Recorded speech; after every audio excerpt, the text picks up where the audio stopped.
Hello.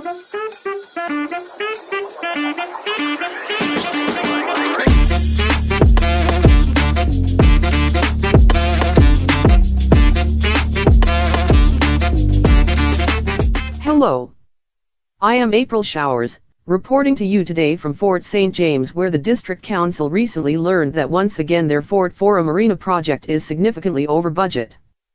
Several councillors expressed disbelief that the arena project, which was just downsized in April 2024 to eliminate a $1,600,000 cost overrun, was once again over budget, this time for $750,000.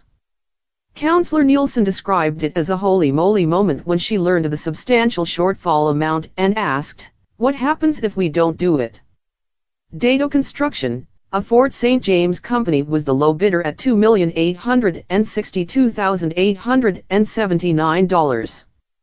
Dado Construction's proposal included an alternative price for mechanical HVAC, suggesting potential cost savings of $241,000. The grant funding was approved under a COVID program to improve air quality in the arena, and as a result, it appears unlikely that the HVAC substitution proposed by Dado in their bid will meet the grant conditions.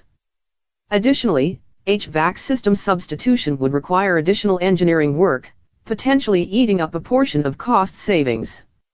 It was clear from both the statements and body language of staff and the Stantec representative that they believe in the end, the suggested HVAC cost savings will not be possible.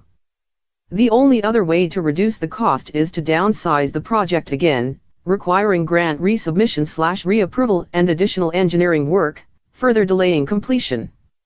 And as the Stantec representative said, you could well end up with a project you are just not going to be happy with. Could council just cancel the entire project? Yes, but they would still be required to pay the estimated $300,000 in engineering and related costs incurred to date. No councillor will vote to throw away $300,000, so in the end, after much kicking and screaming, they will realize they have been backed into a corner, and council will approve withdrawal of the $750,000 from the Community Forest Fund. The following is a timeline for the arena project.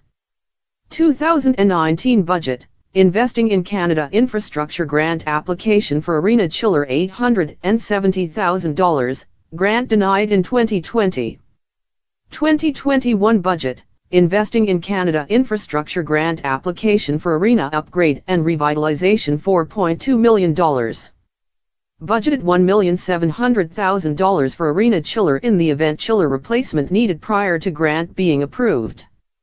2022 new chiller installed at a cost of $471,000 using community forest funds. 2022 budget, investing in Canada Infrastructure Grant application lowered to $2.9 million and a concept plan provided by Stantec November 22, 2022. 2023, dehumidifier installed at a cost of $136,000 using community forest funds. 2023 grant approved, $2,900,000. 2024, facing a $1.6 million cost overrun, Council approved a project rescope April 23, 2024. 2024, facing a $750,000 cost overrun December 1, 2024.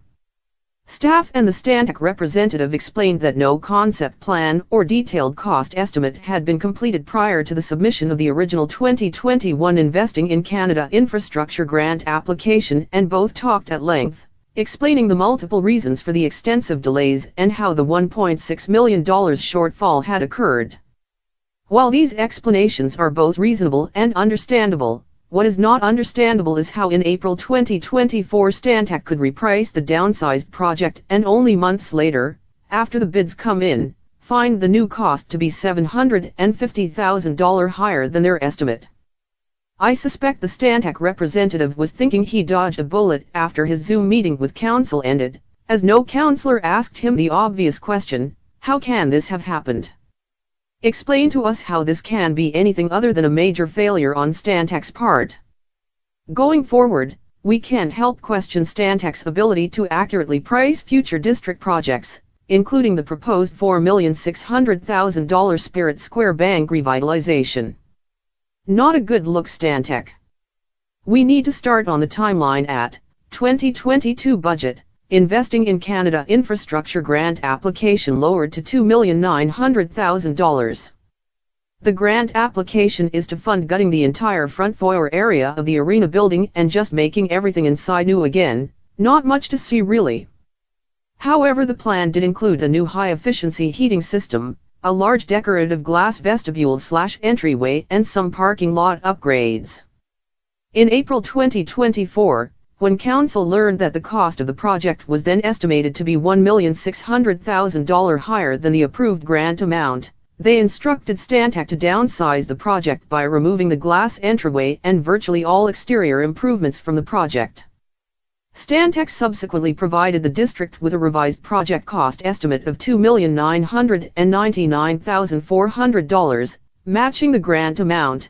However, a short 8 months later, after an RFP was issued and bids received, they notified the district that the project cost was now expected to exceed the grant amount by $750,000.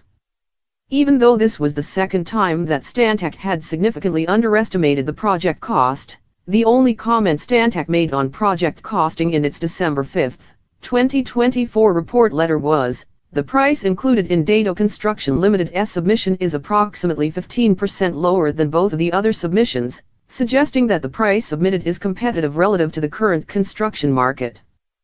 This statement implies that Stantec was not in tune with current market conditions and that they were as surprised by the significantly over-budget bid amounts as everyone else. Stantec should have dealt with this proactively and included in their report letter an explanation of how such a substantial overrun could have occurred and why it won't happen again in the future. As Stantec is well aware, this is not the first time this has occurred, with both the Marina project and the BC Active Transportation Plan projects requiring downsizing to solve the same cost overrun challenges the Arena project is experiencing now. The District of Fort St. James paid a whopping $229,842 to Stantec in 2023, and we have every right to insist that they do a better job of project pricing in future. Stantec needs to know that their credibility is on the line here. Conclusion. The removal of the fancy glass vestibule and virtually all other exterior improvements from the plan to reduce costs has turned this project into a functional upgrade, not unlike rebuilding your 30-year-old car to make it mechanically new again. Regretfully, we can't afford to do anything to its exterior appearance, such as a paint job or adding new wheels, so the public will definitely be underwhelmed when they first view the completed project. But the arena users will be delighted, with everything new and functional for their needs. Citizen Committee recommendation to Council. This project has been a disaster on multiple fronts, and we have no doubt that everyone, including Stantec, can't wait to see the end of it. The need is indisputable, and with the project already cut to the bone, Council needs to accept the reality of the situation and just approve funding of the project shortfall from the Community Forest Fund as the lesser of two evils. Council does need to hold Stantec's feet to the fire and insist that they provide the district with a written explanation, for public distribution, of how things went so wrong and what they have done to ensure this will not happen in the future. Council can't worry about offending Stantec, and district staff must remain a respectful distance from Stantec to maintain objectivity. And Council and Stantec need to know that the Citizen Committee, and the public, will be following the progress of this project closely to ensure that no other financial surprises are dropped on us by Stantec. This Fort Forum Arena project special report was researched and prepared by Brenda Douglas and Bob Motion for the Fort St. James Citizen Committee in December 2024.